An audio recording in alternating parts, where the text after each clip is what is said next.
Thank you so much, everyone, and welcome back. I'm so excited to kick off this very timely series, Eggshells, Mental Health and Racism, dealing with real conversations about how to cope in broken environments.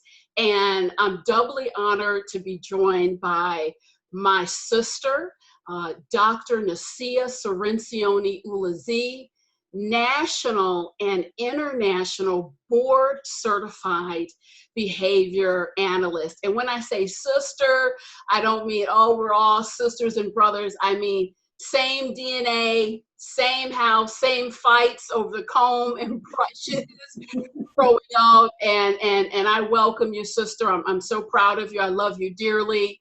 And I just have to say, funny story, we literally both started working together at age 7 and 8 years old on a 32 house paper route on the east side of Joliet, otherwise known as the Hood.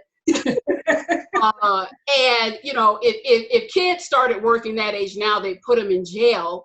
But that truly is our history together. And I have to applaud you because I know I'm biased, but you are, if not one of the top minds in your field of behavior analysis, the top mind. And you're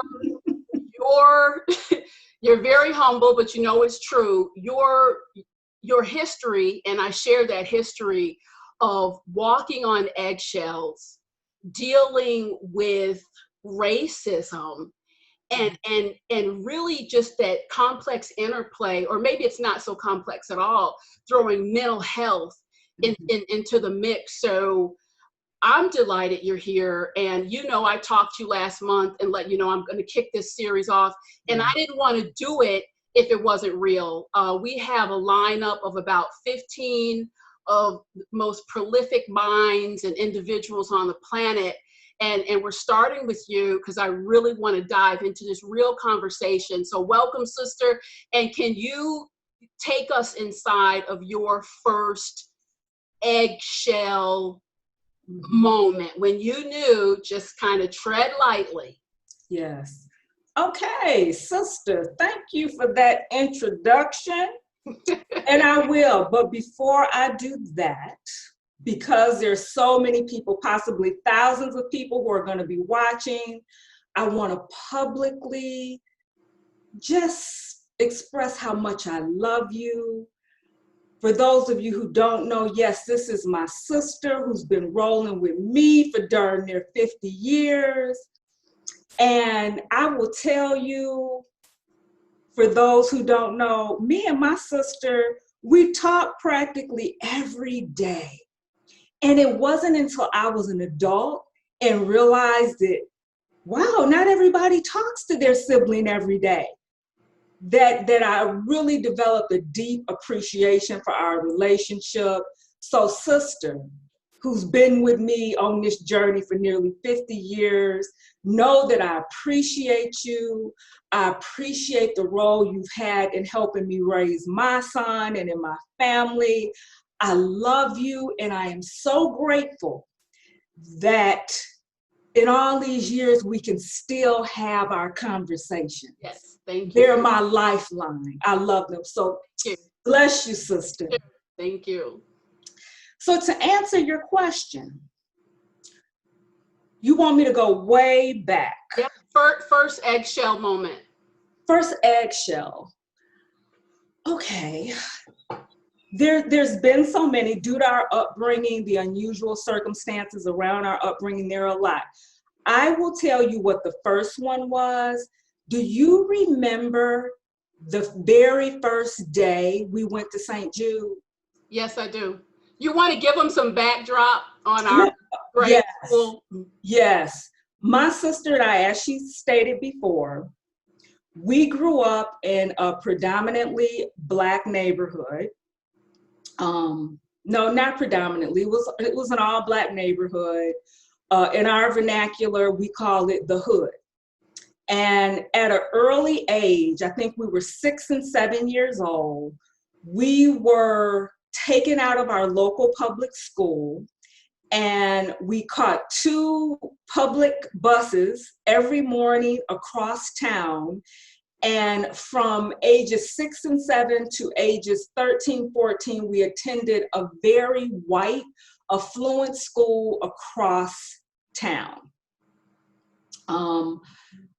So I think I was the only little Black girl in my class. And you know, Sheila, you were the only little Black girl in your class. And there was one little Black boy in your class.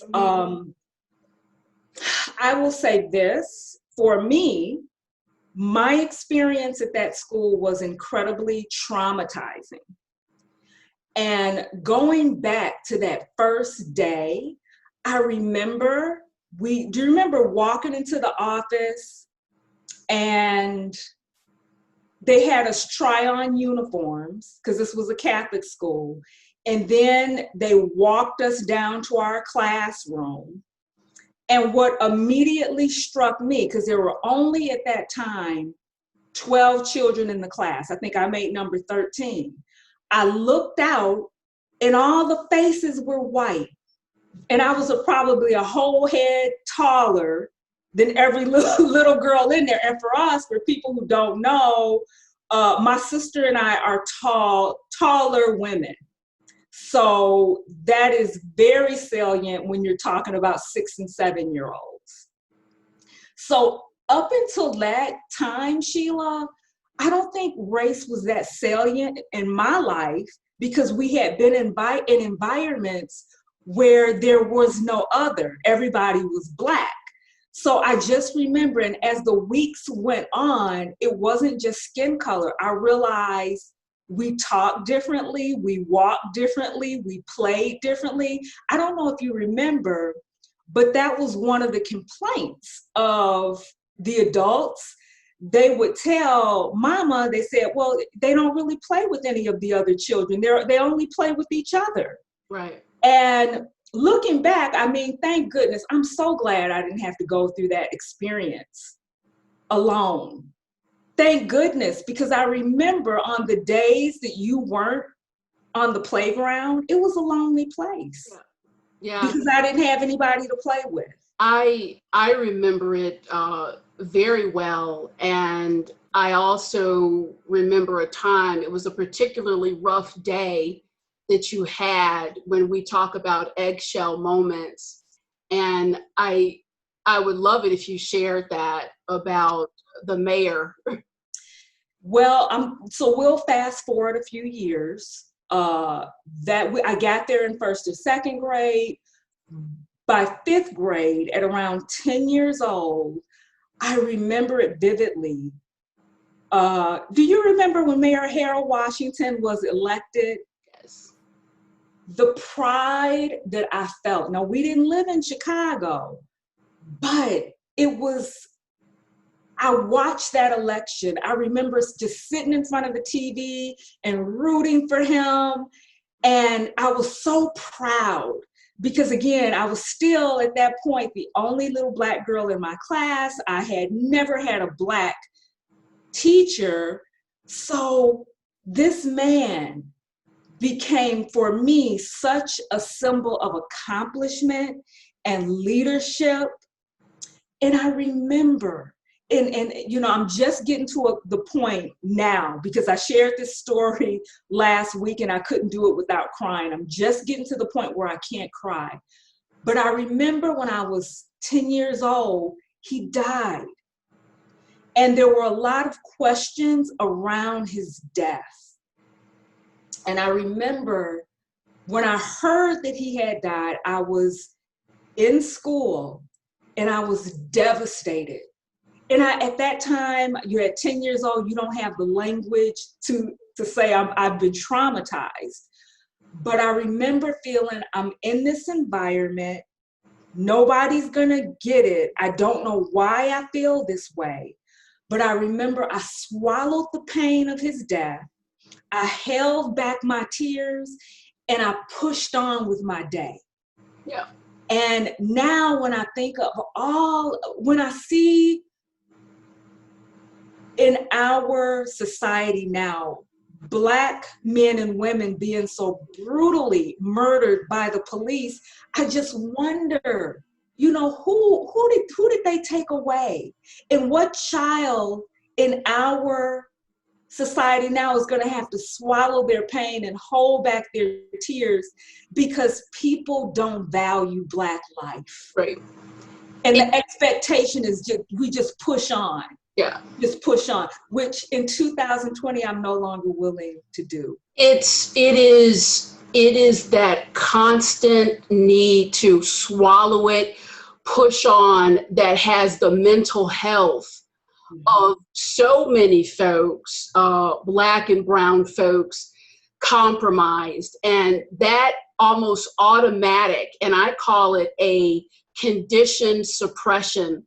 It starts early. I remember, you know, same school, we walked in similar shoes. I was just a little girl in the 4th grade, and I had duty. I had to count the milk cartons. You remember the little chores we had to do? I remember. And I was just a nervous little girl trying to do my best and get all the milk in the carton. And one of the nuns, I got the milk count wrong, and she reprimanded me with a racial slur there. And I remember that water fountain right outside of the milk counting room. I took a drink of water, and I said to myself, don't be a problem. Yes. Be a problem. That is a conversation you would go to your parents and have, someone, but I remember that automatic response of don't be a problem. And that auto response stayed with me for years. And it was a lot of therapy and healing and searching my soul and support to come out of that energy of swallow it, take it, don't be a problem. So one of the things that I want to ask you is, can you talk to me a little bit in your opinion, and you've worked with families, children, individuals locally in your state, all over the world. What does that kind of suppression do to a person over time? Sheila, what doesn't it do?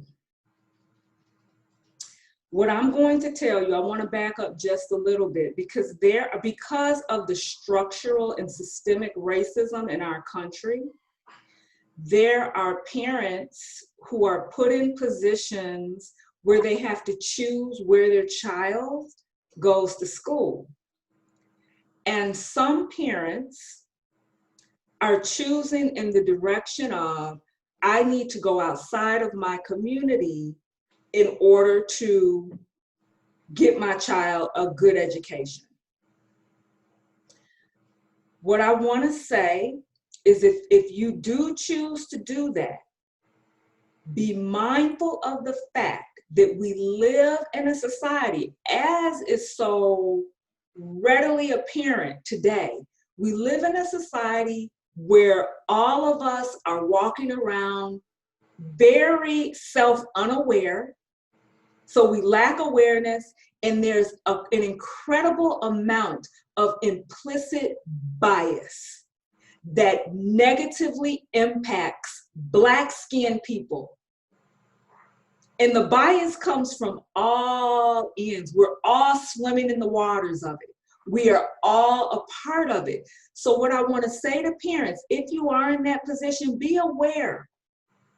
Know where your child is going to school. Be ready to advocate for your child. Be ready to be a stable and consistent presence in your child's life. Sheila, for us, it is by the grace of God that we sit here before each other today, and we've managed to carve out pretty stable lives with a pretty consistent and healthy self-identity, going through. Not without a lot, and I really want to stress, because part of my angle in the series is the mental health component and the backlash that comes with finding your voice and advocating for yourself, even in reaching out to some very heavy hitters all across the country. Many of them, yes, Sheila, love you. I know your work. Can't wait to talk to you and join you. I had people well into their careers, 40s, 50s, sidebar, darling, love it, love what you're doing. I'm with this corporation. I'm not comfortable out of fear of how it may be perceived. I want to have the conversation, but I'm just not comfortable. And that is in 2020.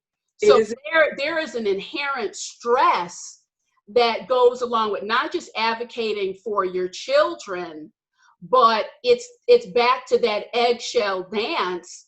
How do you balance that and still find your voice and walk upright in dignity? What advice do you have to balance that very delicate dance that we all do? And if people say they're not doing the dance, hell, I'd love to interview you and ask you how, because that has been part of my greatest work, and my greatest work in terms of personal development is clearing away that conditioned garbage that holds you back.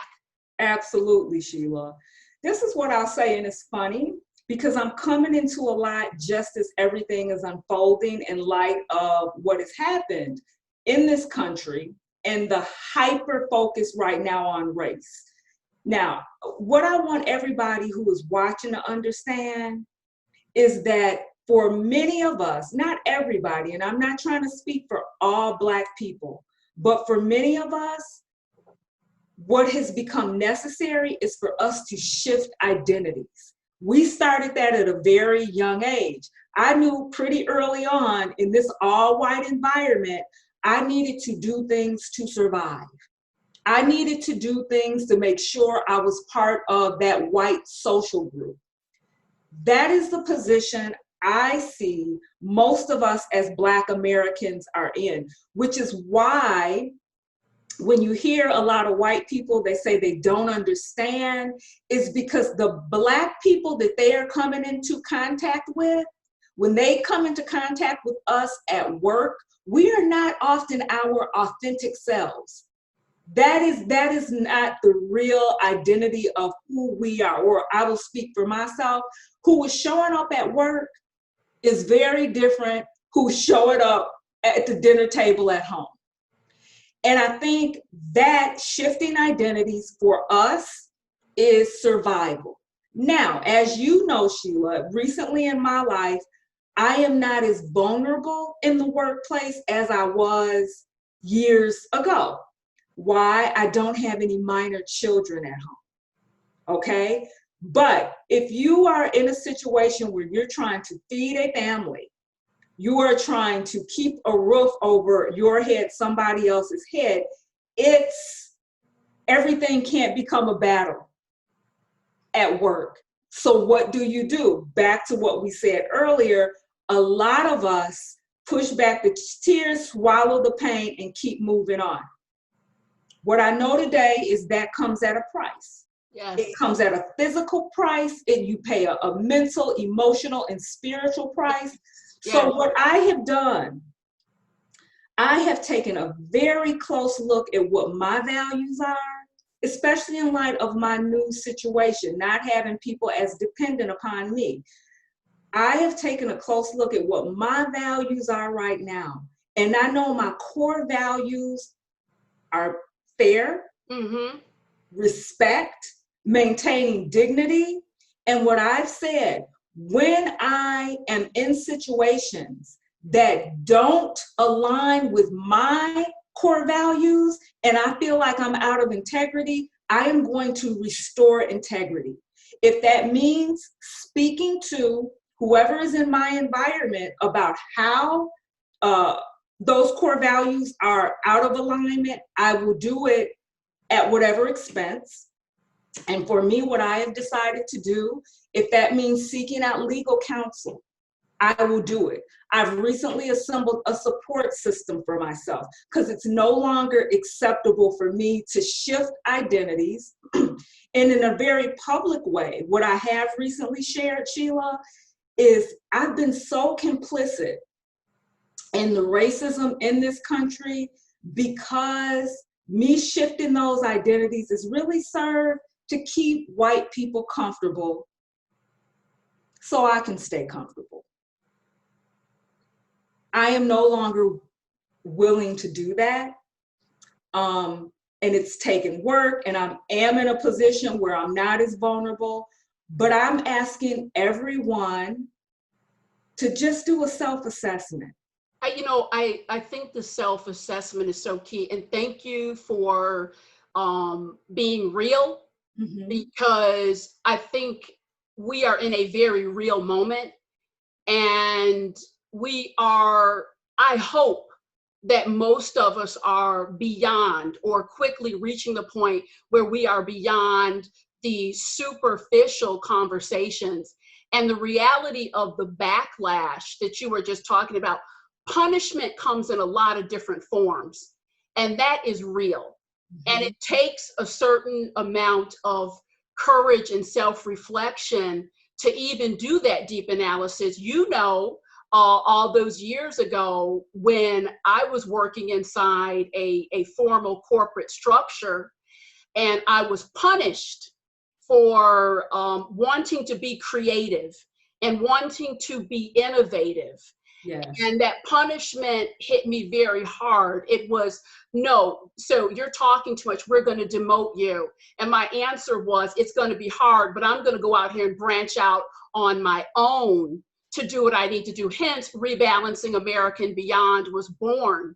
That said, that is not a viable pathway for many people. And one of the things that I want to say in terms of corporations and companies, when you don't deal with the inherent, the unconscious bias, the racism that is happening in the workplace, you lose the best and brightest. Yes, you My do. very best, I was poised to give my very best to this company. Yes. And they shut me down.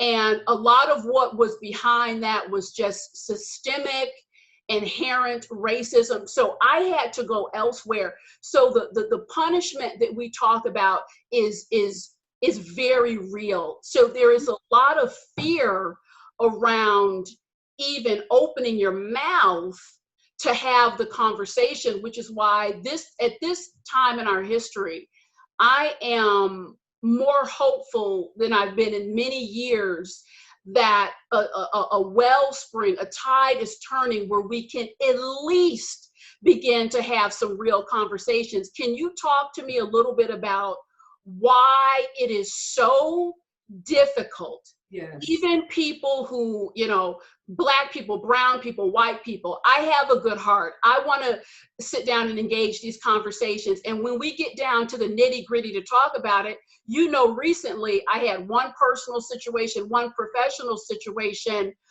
Again, eggshell dance, hurt feelings, anger, what have you. Even in this climate where we're so-called, our minds are open, can you talk to me about why it's so hard to have these conversations about race and race relations and the binary response that people are talking about? Yes, I would love to, Sheila. Let me preface it by saying this. The information I'm about to share was actually created by a professional social worker named Robin DiAngelo.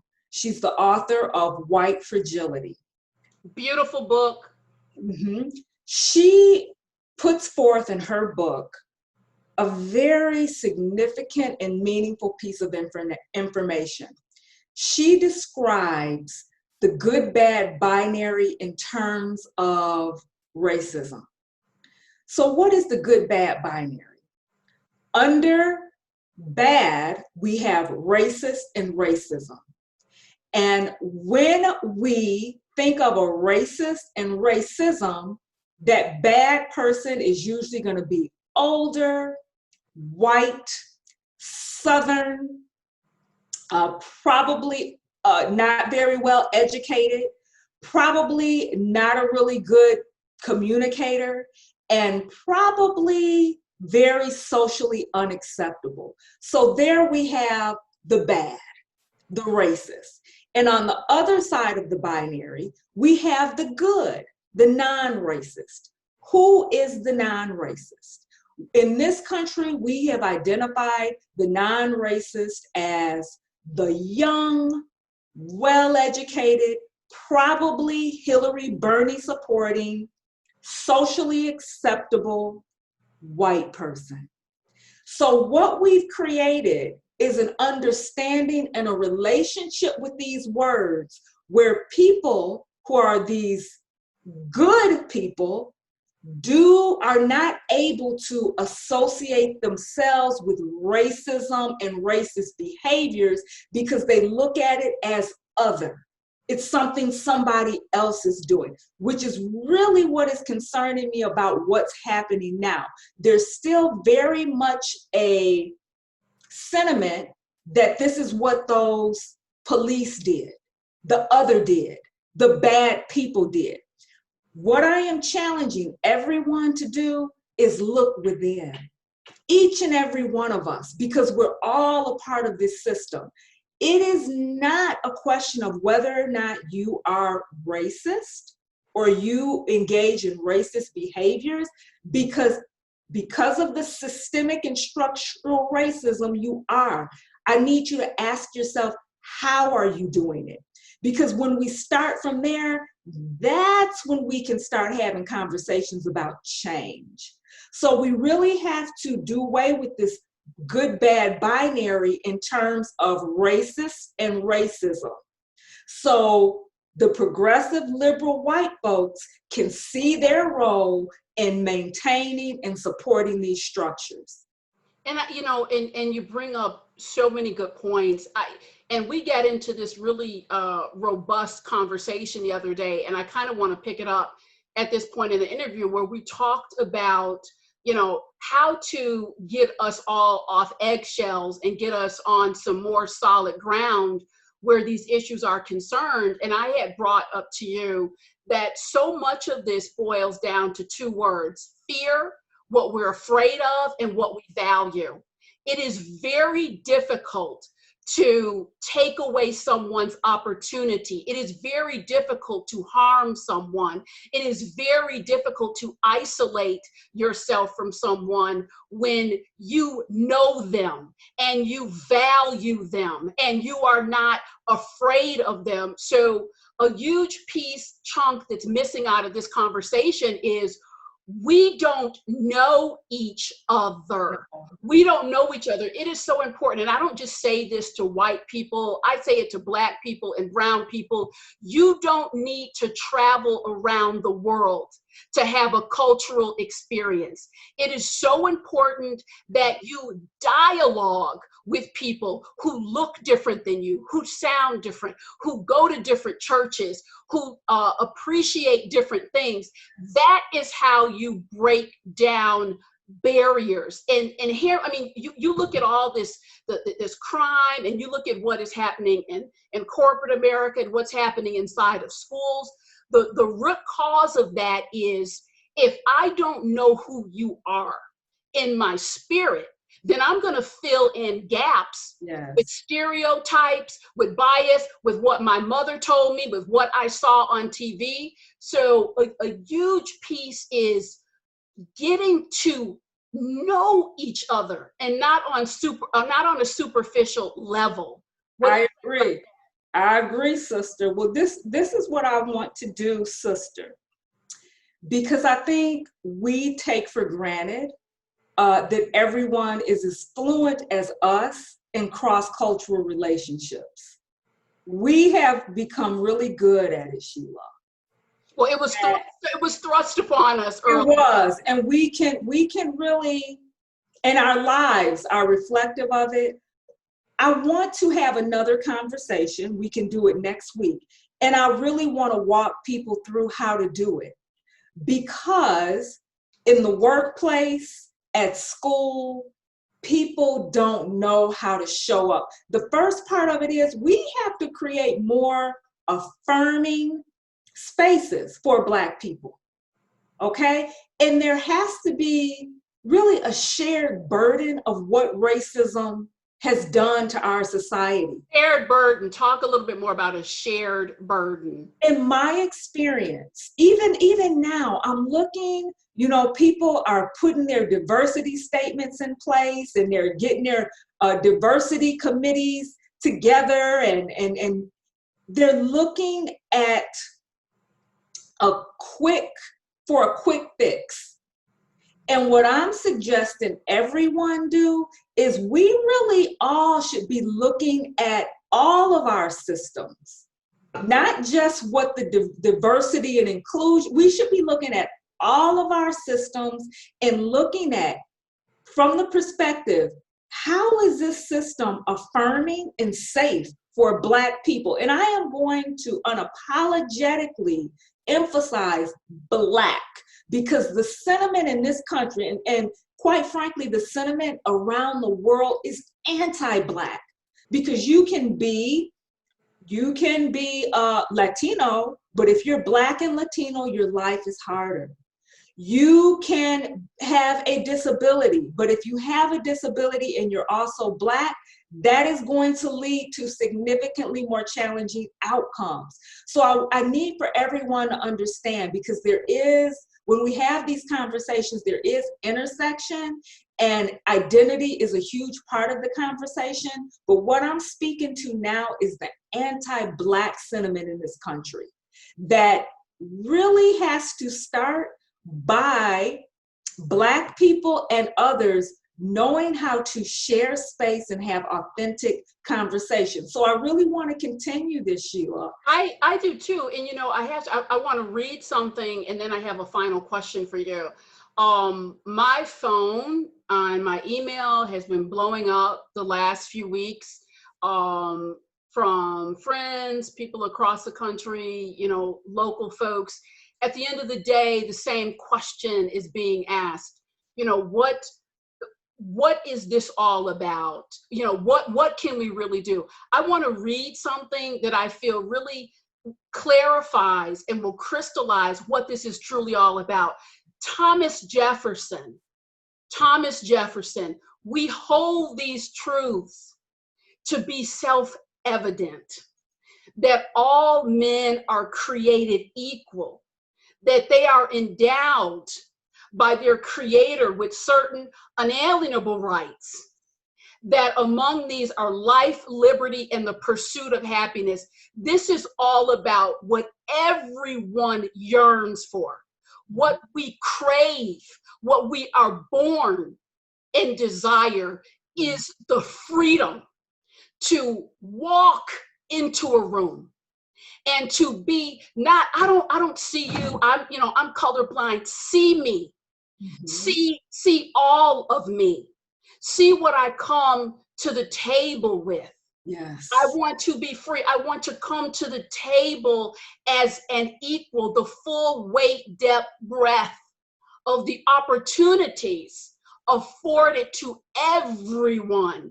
So I love what you shared about sharing the burden, if you will, because it's getting heavy. Yes. For a lot of brown and Black folk, which gives me, when I see the protests, the marches, there's people of all different races, shades. Let's get busy sharing the burden and shifting things. Before we get into how people can reach you and this prolific work you're doing, can you share one thought and one idea for the collective, because people are struggling? What can I do? I want to impact change. I want to be effective. Can you share one idea that you have? One idea, and I mentioned it, but I'm going to mention again. I want everybody to keep the conversation going. But between now and our next video together, Sheila, what I am going to ask that everyone do is identify how they are contributing to these systems of structural and systemic racism. Do that painful work. I had to look at myself and get real. How am I supporting it? And I realized, yes, I have been complicit by trying to keep white people comfortable, Sheila. Yes. I have not said what needs to be said. I have not pushed back at systems. I own that. I own it. And I need everyone to take a look at the role they've played in it. Because if we keep othering this, we're not going to get there. It's racism is looked at, oh, it's somewhere out in the ethers. We can't feel it, touch it, but those bad people are doing it. We're all complicit in it. And we need to identify why and how. I love that. And so you're doing some amazing things in the world. I know you and we have a book coming out. We have trainings and lectures around opening your mind, diversity, all this in the works. Tell folks how they can reach you. You've got a YouTube channel. You're constantly putting out exceptional content. How can they get in touch with you? Absolutely. You can. The best way to reach me is my email. It is Nasiah999@msn.com. N is in Nancy, ASIA 999@msn.com. My YouTube channel, please stop by. It's called Ulezi the Advocate. ULEZ as in zebra, I, the Advocate. I so look forward to engaging with you. Stop on by. I'm putting out a lot of content, specifically in the next couple weeks related to diversity, equity, and inclusion. That is amazing. I have to end by saying check her out.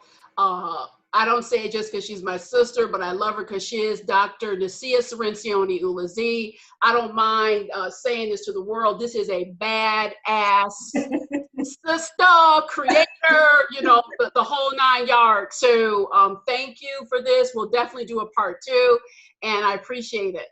Yes, I love you. Thank you, and see everybody soon. You too.